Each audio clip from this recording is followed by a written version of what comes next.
So we are here at the third section of the exhibition, and we have heard different facets through which this exhibition has developed. We have talked about dreams, a different side of the dreams, and how that shapes the artistic subjectivity in making, and also in how understanding the idea of real and what is real.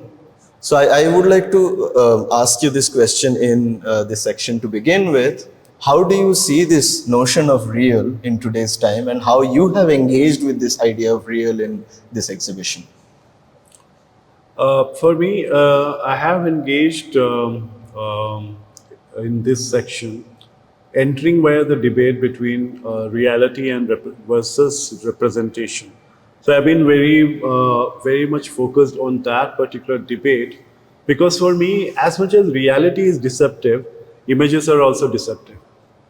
And the reality is again informed, governed, conditioned by various factors, and the way we understand reality itself is framed by the way our societal norms frame us, but also how the psyche plays it out, especially subjectively.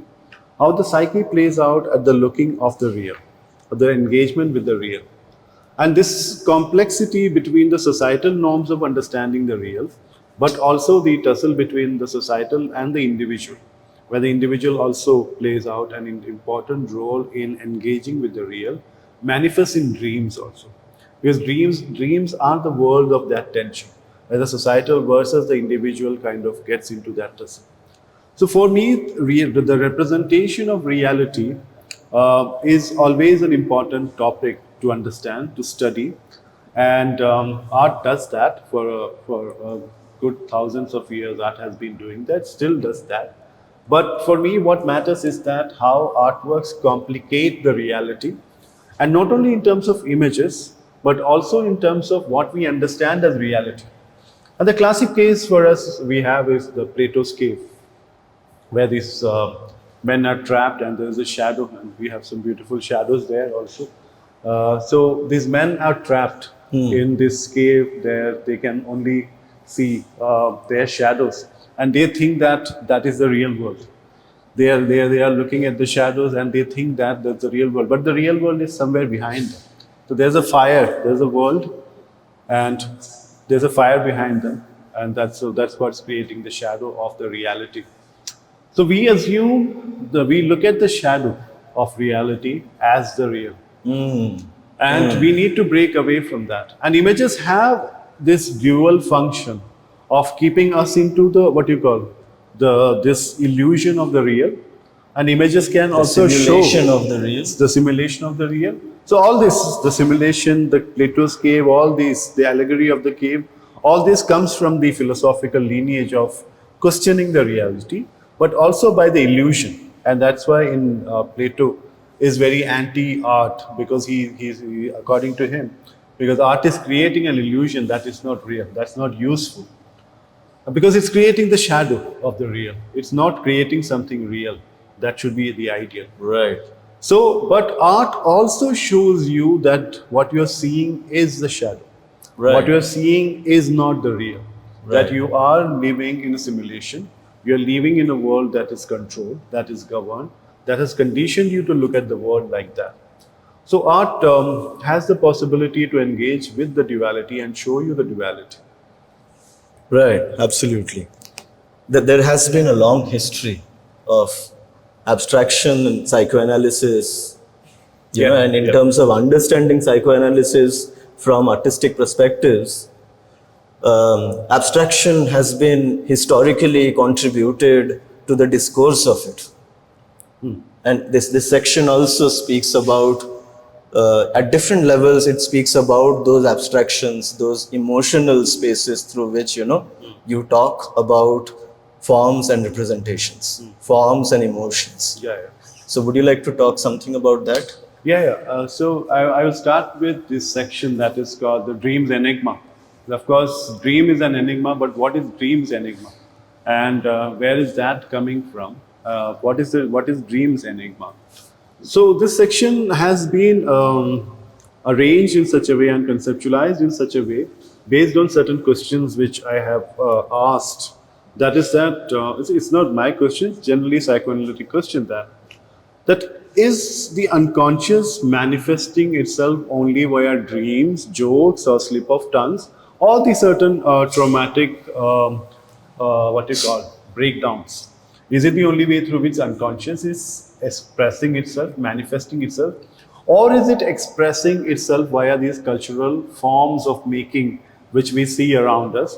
So the choices, the artistic choices we are making. Right. So why is that Yuan is creating this certain way of lining things, but to create an illusion of what you call the movement, right. That is the dynamism that is there in his practice. So how is that choice coming from? How is the choice of selecting a particular pattern to represent, to create that illusion is coming from? Or for Neeraj's work here, this beautiful kind of collapsed, pixelated world that exists in this part, and this part where is again a decadent surface that's almost kind of something that has passed here for long, that something has been dead here for long, and it's all spreading like a disease. So like a malady, it is eating into the surface. And it's actually very dreamlike for me when you look at it. Like, look at the way the things are, like it's actually crawling into it, it's eating into it, it's going, doing all that. But it's abstract. Like, right. Then that's what like so the exhibition, this section of the exhibition is looking at artworks that engages with these patterns, that engages with colors, that engages with lines, shapes, and everything. But my question in this section is that why are they doing this? What choices are they making? Why are they done it this way? And also, what is the quest? What is the search of the unknown? You know, in their work, there has been a search with these body of works. When we see, and the way you also talked about the idea of this unconscious, there has been a search for the unknown. Yes, there has been. And that search also cannot be conscious. It may not be conscious all the time. It is also sometimes like through these expressions, maybe you are searching for the unconscious, you are expressing the unconscious, but you are not aware of it. Right. You are not aware that the patterns you are making, the choice of, for example, the patterns here in Premjish's work, the patterns you are making, the shapes you are creating, the lines you are making, all these things, that is also representing a reality. The reality of Sundarbans, where he comes from, which we discussed recently. So what is it leading to something else? And definitely it's leading to something else, because it's not just a representation of the reality of Sundarbans. It's creating a new artistic reality for us. It's creating a new image for us, where that image of the material culture of Sundarbans, the recycling practices of Sundarbans, or the weaving practices of Sundarbans takes shape into something abstract, right? Something totally different here, something new here. And I don't want to talk about it a lot because you have done that. You have curated his exhibition recently. So that's what we have here. So we have various representations. We have Chupa Sudhakar's work here. I'm very fascinated by the lines, the cuts that are made here. And as you can see that the cuts are very much in shape here. There's like these big blocks of cuts there. And when it comes here, it all becomes like somewhat erratic. Right. It all perishes, it all collapses. So where was this choice made? Right. When did this happen? And that's what I'm not actually not interested in the entire work. I was only interested in this journey of the cuts. And that's what I was looking at. Like when he's practicing it, that how did this appear? That how did these choices was made? That how that this color will appear here? And that's more like I will not be able to find an answer to it. But these are important questions to think of. To think of. It gives you newer forms of imaginations, isn't it? To look around what the world is really. Oh, this is really lovely. Thank you so much, sir, for doing this in-depth walkthrough with me. It really helps us to understand the exhibition more critically and different facets of it as well.